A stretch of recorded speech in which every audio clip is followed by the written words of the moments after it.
Today I'll be showing you guys how to do, well, this. Every time I stop and replay it, it goes ahead and tries a bunch of seeds until it finds one that meets my criteria. And then when it does, it goes ahead and spawns it. In this case, the criteria is the amount of dogs and the amount of cats need to be equal. And when we have the same amount of dogs and cats, then it goes ahead and spawns it. And if it goes ahead and picks a seed where it doesn't, it goes ahead and regenerates it. Now to do this, we need to get the information from PCG into our blueprint that spawns the PCG and have it do some calculations, do some conversions, check the numbers, and if they match, then go ahead and keep it, otherwise regenerate it.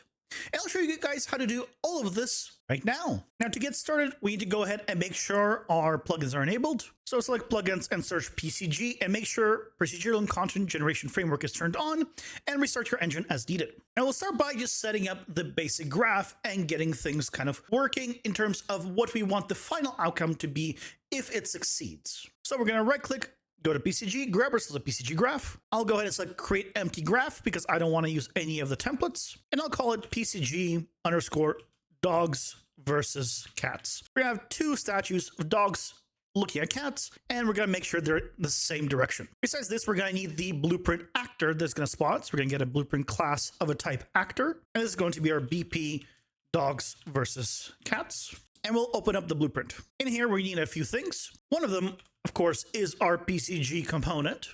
So we'll go ahead and add it in and assign the graph we created into the graph slot. I'm also going to change the generation trigger from generate on load to generate on demand. So that way it only will generate basically at runtime when we want it to. And because this is going to happen at runtime, I'm going to add a component of just a box collision here. And we just need this so it properly generates during runtime. So in the detail panel, I'll search for collision and make sure all the collisions are turned off by setting no collision as the preset. So I do not care about any of the collisions that actually are on this box. Now you can absolutely use your own setup. I'm just setting it up as a simple just comparison between the left side and the right side basically. But if you have already some situation where you want to have something compared, you can just use that. You don't have to do this the same way exactly. Now, before I go away from this blueprint, I'm going to go to the event graph and I'm just need begin play. So I'm going to delete the other two. And on begin play, I'm going to grab our PCG component, I'm going to drag out of it and then search for set seed. I'm going to set the seed to be something random on begin play. So drag it out of seed and do random integer. And we'll just put a large number in here to kind of get a random seed between 0 and this number. That should be fine for us. And then after it sets the seeds, we'll drag out and just search for generate. And we want to force generation, so that way it generates even when it's not, which is the case right now. So now on begin play, it will go ahead and generate a random setup. Perfect. We can already grab this blueprint and drag it out into the world. I'll just put it at origin for convenience, but that's good enough for us. Now let's go ahead and open up the PCG graph. So again, we want to spawn left side is dogs, right side is cats, or vice versa, and we want them just to face each other. So we'll just use a create points grid and split the two sides, and then we can just determine which one's which. Right click, search for create points grid. I'm going to leave the extents and the cell size as is by default. I'm just going to change the coordinate space to be local component, so that way it moves with our actor. After that, I'm going to go ahead and use a select points node because I want to prune some points. I want to prune half of the points randomly. If I press A on this, you can see in our new data viewport in 5.6, here's the random seed that it has chosen, and here's half of the points roughly gone. Now this ratio does not mean exactly 50% is going to be gone. That means approximately 50% is just going to be gone because every point has a 50% chance to disappear or appear. And because it's per point and not a just calculate however many exactly at 50% to remove, you can have a bit higher or a bit lower. Just keep that in mind. But from here, we can just use a filter points node, or rather a point filter node. And all I'm going to do is filter by position. So the target attribute, I'm going to go to point position, and I'm going to change it to position.x to make it in the X direction only. I'm going to set it up to use a constant threshold of just the default value of 0. So if the position of X on the point is greater than 0, then it is going to go inside filter. And if it is not, if it is equal or less than, it is going to go outside filter. Now, if I go ahead and press A on select points, you can see here are the positions. You can see X goes from negative 450 to 450. And if I move this object somewhere else, let's say over here, you can see my new position is from negative 1840 to negative 940. So it is no longer 0 that I should be comparing it to. So what you can do to make it exact is turn off the constant threshold. We're going to use an actual filter in here. What we want to do is basically take our actor position in X and plug that into our filter. So I'm going to right click, get actor data, which is get the spatial actor data. We're going to change the mode here to get a single point. And if I press A on it, you'll see here's our position X. So fantastic, we have that. So now what we can do is plug that into our filter. Now, by default on this filter, it's still set to density. We don't want to compare density. Instead, we want to compare the point position on X. But in this case, it's going to get it from the data. So if I go ahead and debug, for example, the inside filter now, using a simple debug node, you will see it is now relative to this point, positive on the X. And same thing if I change it to the outside filter, it will be negative on the X relative to the position of this actual object, so it's no longer world space. I'll still go ahead and keep it at origin though for convenience. But fantastic, we now have the filtering going. Wherever it is, positive and negative X is going to work. So from here, I can go ahead and use a static mesh spawner and spawn our two different things.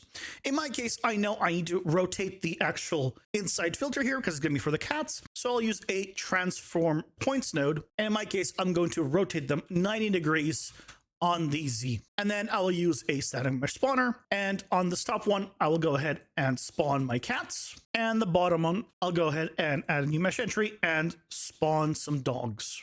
So if we take a look now, you could see the dogs are all here looking at the cats, and the cats are all here looking at the dogs.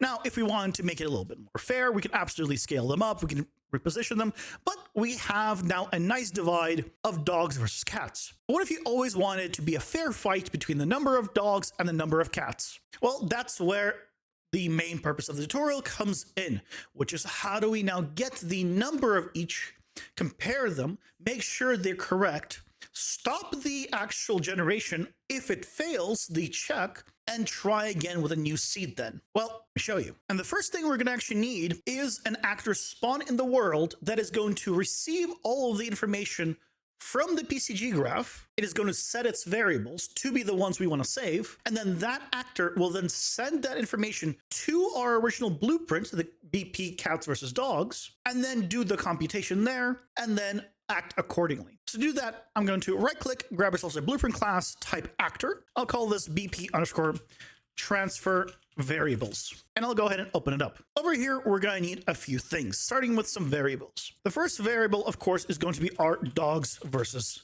cats. And it's going to be of our type, BP underscore dogs versus cats object reference. Now we're doing this so that way we don't have to do a cast, we don't have to do a get actor of class. We'll be able to just pass through the original blueprint to this one as a reference and then do whatever we want with it. And then effectively when we're done, remove it. Aside from the reference, of course, we need to add the variables for what we actually need to store. So we want to store the amount of cats. It's going to be of a type integer because it's just giving me the amount of points, and the amount of dogs, also type integer. Now, how do we get this reference? How do we get this original blueprint to save the information onto the graph? Well, it's actually quite simple. In our PCG graph, we can go to graph parameters here in the bottom left if you're in 5.6, and then we'll add a new parameter, and the parameter type, if we click the little dash icon here, will be of type actor. And it's going to be a regular actor object reference. And I'll just name it to be something like parent blueprint. Parent BP, no spaces. And it can be a none by default. That is fine. But now we need to set this. So we go back to our BP dogs versus cats. And I'm actually going to do this instead of on begin play. I'm going to do this on construction script. I should be able to do this on begin play as well, but I want to show that you can do this on construction script as well, where it will assign it as soon as you bring it out into the world. So all we need to do is grab our PCG graph here, drag out, and then get graph instance. And once you have the graph instance, we can just drag out and search for set object parameter. We'll plug that in right from the construction script. Now, the name is going to be parent BP, the exact same one we called it. So if you have a more complex names, I would recommend copying it. And the value that it's going to plug in is going to be self. So we'll just drag out and search for get reference for self. And we plug in self into this object actor. And this works because our blueprint parent is of type actor. so everything's fine. So great, this will pass the information of itself to the PCG graph. So now how do we make use of it? Well, what I want to do is spawn in a single point of this transfer variables actor. I don't want to spawn in multiple, I just want one when I need it. So for that, I'm just going to use a create points node, and we'll just leave it by default, a single point. It doesn't even matter if it's global or local. You could change it to local, of course. You can even use the get actor data to use the single point here. It doesn't matter. But from here, all we do is drag out and search for add attribute. And we want to do the parameter one. And the one we want to add is our parent blueprint. So I'll go ahead and drag it out and plug it in. The output target here, I'll just call this parent BP. And now we need to store the information from here, from the create points grid onto this as well. So I'll take this add attribute and I'll actually just duplicate it twice more because we'll need to set 2 more parameters. And now we need to get how many cats and how many dogs. So what we need to do is take from our inside filter and our outside filter, we'll do inside first, drag out and search for point count. You'll get points count under spatial, and you can plug that into the add attribute. And we'll go ahead and duplicate it.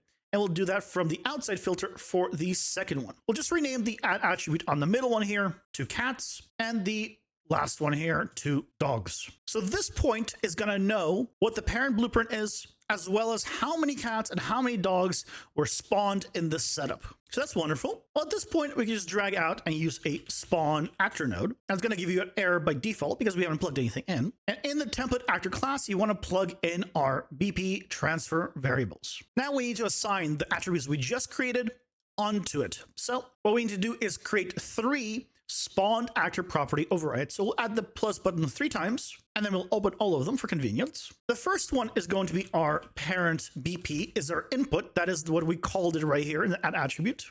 And it's going to set this BP dogs versus cats. So just select it and copy it and paste it into our property target. Then we just want to put in cats into cats and dogs into dogs, because we named the attribute here for these two the same as we did the variables here. It just makes it a little bit easier. There is one thing left to do if you're on 5.6 or above, and it's not required for this setup, but depending on how complex you're trying to do, you might want to do it, which is making use of this execution dependency. Because I don't want these to spawn until this has computed, I'm going to put spawn actor into the execution dependency for both of these actual inputs. Now, in this scenario where I do just the simple test, it is absolutely not required. You don't have to have the spawn actor going into here. It'll work just fine for this setup, at least from my personal experience, trying it out several times. But if you have something where you want to check like maybe multiple things, so you want to get through something,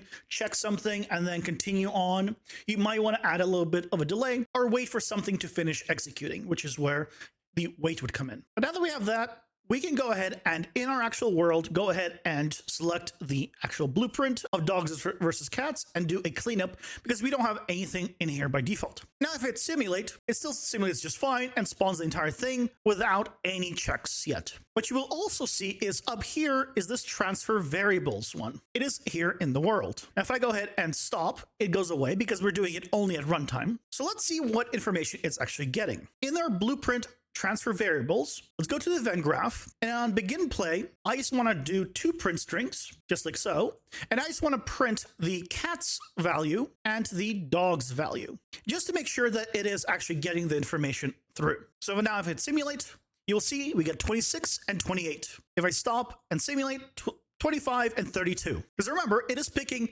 half of the points to roughly be gone. And if we want to have exactly the same on both sides, we're going to do some comparisons. Now, you could even do the comparison here and then send the information through. I prefer to keep it in the main blueprint of dogs versus cats. So in this dogs versus cats blueprint, I'm going to make a new custom event. I'm going to call it check dogs versus cats. I'm going to give it 2 inputs here. They're both going to be of type integer, and the first one's going to be dogs, and the second one is going to be cats.